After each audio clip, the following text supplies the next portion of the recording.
Ang San Miguel Beermen nga ba ay kabilang dito sa mga teams na interesado na makuha ang big man na si Jeo Chu ng Terra Firma Jeep. Very impressive ang nilaro ni Jeo Chu kagabi kontra dito sa Titan Ultra kung saan naka 19 points at 23 rebounds ito. At iyan ang dahilan kung bakit maraming naniniwala na itong si Jeo Chu ay malapit ng pitasin ng San Miguel at gagawin silang Twin Tower sa SMB kasama si Junmar Fajardo. Itong numbers nito Jeo Chu, yung pinakita niya kagabi kontra sa Titan Ultra, sasabihin ng iba dahil walang import yung kalaban. Pero tandaan natin, may height limit naman yung import dito sa Governor's Cup. Hanggang 6'6 lang. So, hindi siya masyado naka-apekto dito sa dominance ni Jeo Chu.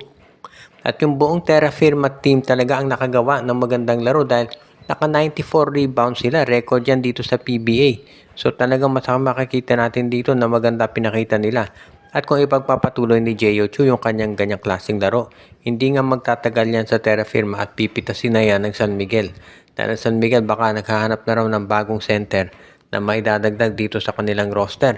At mukhang ito na nga si Jeo Chu yung nakikita nila na po pwedeng maidagdag dyan. Dahil alam naman natin, itong San Miguel ay sila yung team talaga na gusto nakakakuha ng mga bagong centers para maidagdag dito sa kanilang lineup. At alam naman natin, magiging isa yan dito sa talagang makikita natin na magiging maganda para dito sa kanila.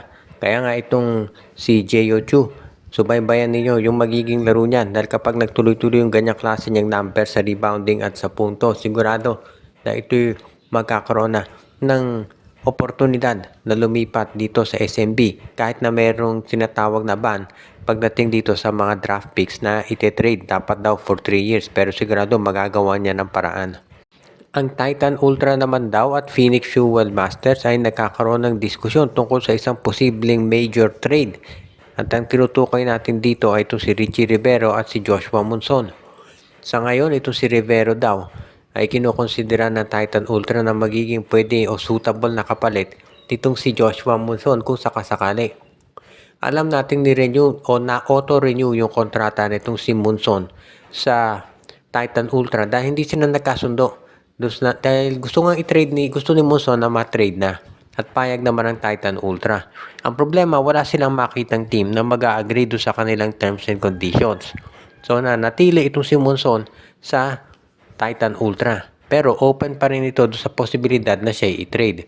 Kaya nga ngayon, ang mangyayari daw, kukuha ng bagong players itong Titan Ultra at mukhang si Richie Rivero, dun sila interesado. Tignan natin kung matutuloy itong nabanggit na trade. Pero dahil sa ngayon, mukhang ang gusto nitong Titan Ultra, si Richie Rivero ang kapalit. Phoenix Fuel Masters naman, pag-iisipan daw mabuti kung papayag sila dyan. Alam natin na Phoenix maraming mga binabalak na mga trades ngayon at mukhang itong pagkuha kay Joshua Monson ang isa doon sa mga yan. Maganda naman ang nilalaro nito si Joshua Monson at yan na naiintindihan natin kung bakit ito gustong makuha ng iba't ibang mga teams. Ang problema kasi yung ibang mga teams nilolowball itong Titan Ultra sa pag-trade kay Monson. At siyempre ang Titan Ultra bilang independent team, hindi naman papayag dyan. Pero itong Phoenix kung i-offer nila itong si Richie Rivero for Joshua Monson, baka pumayag na itong Titan Ultra.